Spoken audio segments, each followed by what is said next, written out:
창세기 36장 1절부터 8절까지 말씀을 우리가 교독했고요. 그 내용은 43절까지, 그래서 36장 전체를 좀 같이 보도록 하겠습니다.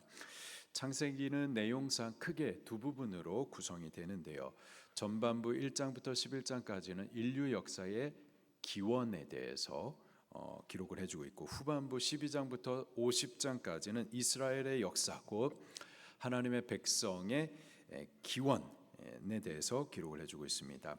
그 후반부 진행은 믿음의 조상 아브라함으로부터 시작해가지고 이삭, 야곱, 그리고 요셉을 통하여서 내용이 전개가 되죠. 자, 그런데 오늘 본문 말씀 36장 전체를 보게 되면은 에서에 대해서 기록을 해주고 있습니다. 에서의 아내와 자녀들, 그 후손, 족장, 왕들, 그리고 그가 거주한 지역에 대해서 36장 전체가 에서에 대해서 기록을 해주고 있어요. 이스라엘 역사가 아닌, 하나님 백성의 계보가 아닌 그 영광스러운 그 계보에서 벗어난 그 곁길을 지금 기록을 해주고 있습니다. 지금 이스라엘 곧 하나님의 백성의 그 계보를 쭉 기록을 하는데, 그 옆 곁길로, 곁가지로 지금 에서의 가정, 그 계보를 지금 기록을 하고 있다 이 말이죠. 왜 그럴까요? 한 장이 분량이면 이거 방대한 분량입니다. 이스라엘 역사 기록하기에 성경 한 장이 아쉬워요, 아까워요. 그런데 에서의 계보를 기록하는 데 있어서 한 장 전체를 다 할애를 하고 있습니다. 그만큼 중요한 거죠. 그만큼 우리에게 전하시고자 하시는 메시지가 있는 거예요. 뭘까요? 무엇을 우리에게 꼭 그렇게 전해 주시고자, 강조하시고자 그렇게 1절부터 43절까지 한 장 전체를 우리에게 말씀을 하고 있는 걸까요? 여기 에서는 본래 야곱의 쌍둥이 형이죠. 이삭의 쌍둥이 아들 중에서 첫째 아들, 맏아들, 장자로 태어났어요. 둘째 아들 야곱이 그토록 원했던 그 장자로 태어난 아들이 에서였었다고요. 그러나 그는 장자의 명분을 귀하게 여기지 않습니다. 하나님께서 허락하신 신령하고 복된 그 직분에 대해서 경홀히 여겨요. 그래서 팥죽 한 그릇에 팔아먹죠. 팥죽 한 그릇, 그 얼마나 될까요? 싸구려죠. 근데 그 하나님이 주신 존귀한 은혜를 싸구려로 취급하여 가지고 팥죽 한 그릇에 팔아먹은 자가 바로 에서입니다. 36장은요 바로 그 부분을 말해주려고 하는 겁니다. 그의 경솔하고 어리석은 행동으로 그와 그의 후손이 어떻게 그리스도의 영광스러운 계보로부터 떨어져 나갔는지, 그리고 이 일이 얼마나 안타까운 일인 것인지 우리에게 가르쳐 주시기 위해서 이 36장 전체를 갖다가 할애하여서 지금 기록을 해주고 있는 겁니다. 36장 1절부터 43절까지 전체 내용을 우리가 보도록 할 건데, 그러면은 시간이 길어질 거라고 예상이 되죠. 그래서 도표를 통해서 그 내용과 메시지를 아주 짧게 좀 같이 나누어 보도록 하겠습니다. 자, 도표를 좀 먼저 보도록 할게요.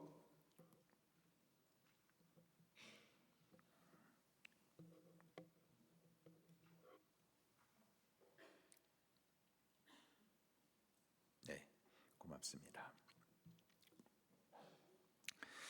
자, 에서, 에돔의 족보에 대해서 기록을 해주고 있는데, 그의 부인들을 통하여서 후손이 어떻게 팽창되어 나가는지를 1절부터 19절의 내용에 기록이 되어 있어요. 그 내용을 여기 도표 안에 짧게 좀 보도록 하겠습니다.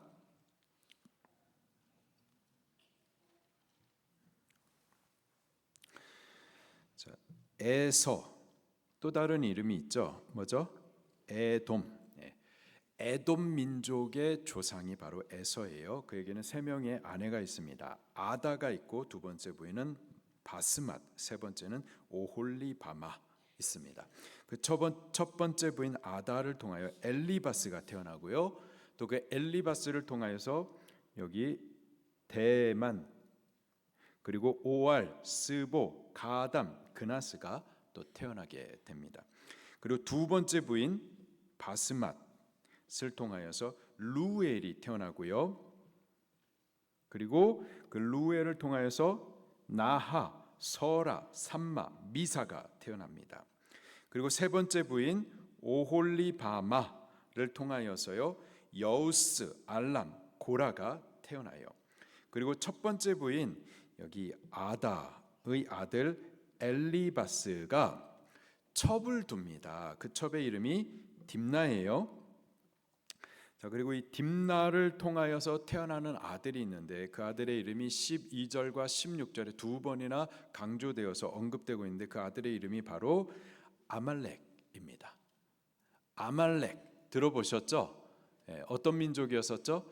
출애굽한 구원받은 이스라엘 백성들이 하나님께서 약속하신 가나안 땅을 향해서 믿음의 행진을 해 나가는데 그 피곤합니다. 지쳐 있어요. 그래서 낙오되어 있는 그 꼬리를 가만히 되가 가지고 때렸었던 민족이 바로 아말렉이었었어요. 그래서 하나님께서 이 아말렉 족속에 대해서 내가 대대로 그들과 싸우겠다라고 말씀하셨던 사탄을 상징하는 민족이 바로 아말렉. 근데 그 아말렉이 누구에게서 나온다고요? 에서에게서 나옵니다. 에서. 자, 그다음에 20절부터 30절까지의 내용입니다. 자, 빠르죠? 20절부터 30절까지의 내용은 이제 세일 후손들에 대해서 기록을 해주고 있습니다. 이게 왜 나오냐면은 에돔이라고 하는 이 에서가 세일 땅으로 넘어가요. 그리고 거기에 정착하고 거기에서 이제 민족을 이루게 됩니다. 그래서 세일의 후손에 대해서 기록을 해주고 있습니다. 자, 세일이 로단을 낳고 딸 딥나를 낳고요.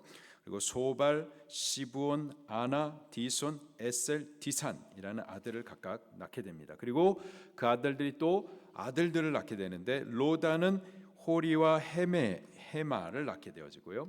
그리고 소발은 알완, 마나핫, 에발, 스보, 오남을 낳고요. 시브온은 아야, 아나, 그리고 아나는 디손, 오홀리바마. 오홀리바마는 바로 에서의 세 번째 부인이죠.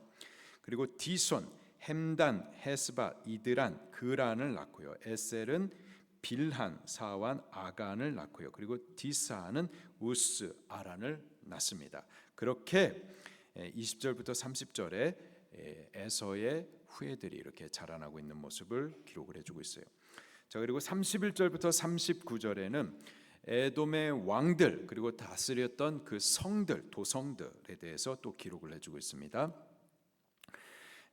에돔의 자손들 가운데 첫 번째 왕이 벨라고요. 또 벨라가 죽고 나서 그 아들 요밥이 왕이 되어지고 그 이후에 후삼, 하닷, 삼나, 사울, 바알, 하난, 하달이 각각 이제 왕이 되어집니다. 그리고 벨라가 다스렸던 도성 이름이 딘하바, 그리고 하닷이 다스렸던 도성 이름이 아윗, 하달이 다스렸던 도성 이름이 바우입니다. 자, 여기까지예요. 자, 36장 전체의 내용을 우리가 도표를 통해서 간단히 다 보았습니다. 자, 그 다음에 또 다른 것을 좀 보면은요, 이 지도가 좀 정확하지는 않지만, 자, 대략적으로요, 여기 파란 부분이 북왕국 이스라엘이고 남쪽에 유다 나라입니다. 그리고 이 유다 나라와 북왕국 이스라엘 나라를 그 접경 지역에서 계속해서 가시처럼, 가시와 같은 이유처럼 괴롭게 했었던 민족들이 있는데요. 그 민족이 여기 아람 나라, 그리고 암몬 나라, 그리고 모압 나라가 있고, 그리고 바로 여기에 에돔 나라가 여기에 위치해 있습니다. 그리고 이 에서가 가나안 땅이 좁아가지고 이주했었던 그 땅이 세일산인데 세일산의 위치가 바로 이쪽입니다.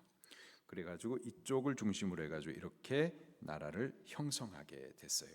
나라를 이렇게 형성해가지고 이스라엘과 접경 지역에서 이스라엘을 늘 가시처럼 그렇게 괴롭게 했었던 민족이 바로 에돔 민족이에요. 자, 지도는 이제 여기까지 보도록 하겠습니다. 6절부터 8절 말씀을 같이 좀 보도록 하겠습니다. 시작. 에서가 자기 아내들과 자기 자녀들과 자기 집의 모든 사람과 자기의 가축과 자기의 모든 짐승과 자기가 가나안 땅에서 모은 모든 재물을 이끌고 그의 동생 야곱을 떠나 다른 곳으로 갔으니. 자, 에서가 야곱을 떠나서 다른 지역으로 갔습니다. 그곳이 세일이에요. 근데 그가 왜 다른 지역으로 갔는지 7절에 이렇게 말씀하고 있습니다. 시작. 두 사람의 소유가 풍부하여 함께 거주할 수 없음이러라. 그들이 거주하는 땅이 그들의 가축으로 말미암아 그들을 용납할 수 없었더라. 이에 에서 곧 에돔이 세일산에 거주하니라. 아멘.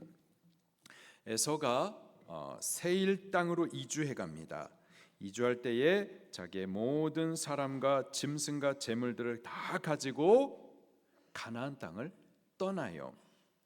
본문에서 에서가 야곱을 떠나고 가나안 땅을 떠난 이유가 야곱과 함께 거하기에는 그 가지고 있는 가축과 재물이 너무 많아서라고 언급을 하고 있습니다. 너무 많아서 야곱과 함께 이 땅에서 살 수가 없었던 거예요. 너무 많은 그 재산을 포기할 수가 없기 때문에, 그리고 갖고 있는 그 재산을 더 증식하기 위해서, 더 큰 사업을 위해서 야곱을 떠나고 그가 처해 있는 그 가나안 땅을 떠나 세일 땅으로 넘어간 거죠. 그 목적으로, 그러한 이유 때문에 세일 땅으로 넘어가면서 결국 가나안 땅을 떠난 겁니다.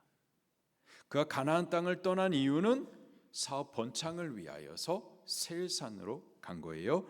그러나 장자에게 복으로 언약하신 그 기도의 내용과 관련해 가지고 우리가 본다면은, 그렇다면 그는 장자의 복에서부터 제외된 자이기 때문에, 가나안 땅을 유업으로 얻을 수 없는 자이기 때문에, 그는 자의적으로 세일산에 가가지고 거기서 사업하기 위해서 가나안 땅을 떠났다고 하지만은 실상은 가나안 땅에서부터 방출된 거예요.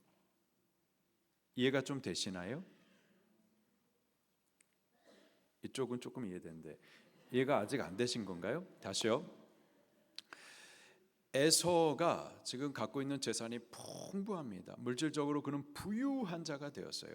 그리고 이 부유한 물질을 가지고서 지금 야곱과 함께 가나안 땅에 머물러 있는 동안에는 이게 비좁은 거예요. 그래서 더 큰 증식을 위해서, 더 큰 사업을 위하여서 자의적으로 야곱을 떠나고 가나안 지역을 떠나서 세일산으로 간 겁니다. 그는 그렇게 생각해요. 그러나 우리가 지금 장자의 축복, 장자에게 주시는 그 언약의 기도와 관련해 가지고 본다면은 에서는 장자의 복에서부터 제외된 자예요. 그리고 장자에게 주시는 가나안 땅의 복을 그는 받을 수가 없는 자예요. 때문에 그가 가나안 땅에 있을 수가 없어서 하나님은 그를 가나안 땅에서부터 방출시킨 거라고요. 이해가 되시나요? 저는 사실 이 복된 언약의 땅에서부터 방출됐는데 혼자 생각하기는 나는 물질을 위해서, 더 큰 사업의 번성을 위하여서 가나안 땅을 떠나 세일산으로 간다, 이렇게 생각을 하는 거죠. 근데요, 지금도 같은 이유로 신앙과 하나님과 교회와 사명을 떠나시는 분들 있습니다.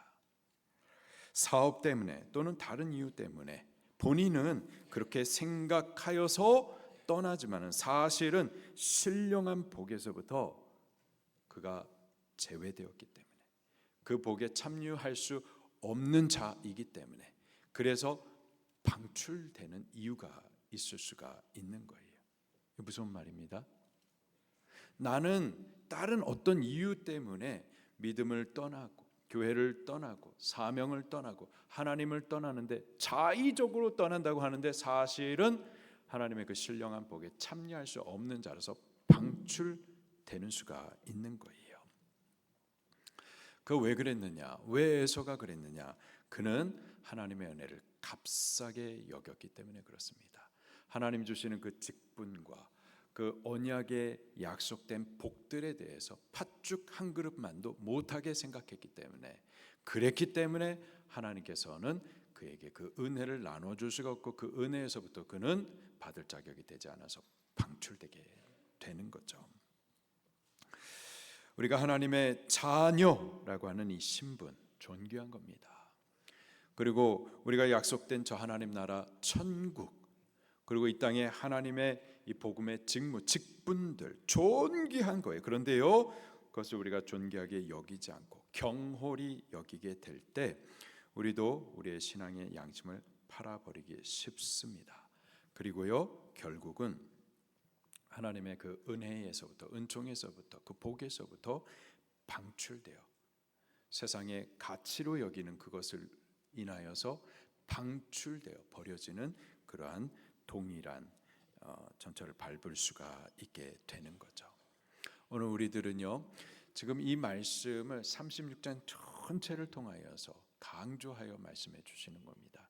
이게 얼마나 안타까운 일인지, 하나님의 은혜를 값싸게 여김으로 인하여서 값싸게 버려진다라는 이 사실을 인하여서 우리 경각심을 가지라고 1절부터 43절 36장 전체의 내용을 할애하여서 우리에게 주시는 메시지입니다. 오늘 우리는 하나님의 은혜를 존귀하게 여기십시다. 그래서 그 은혜 가운데, 그 신령한 복 가운데, 그 언약 안에 그것들을 우리가 받아 누리는 자들이 꼭 될 수 있기를 예수님 이름으로 축원합니다.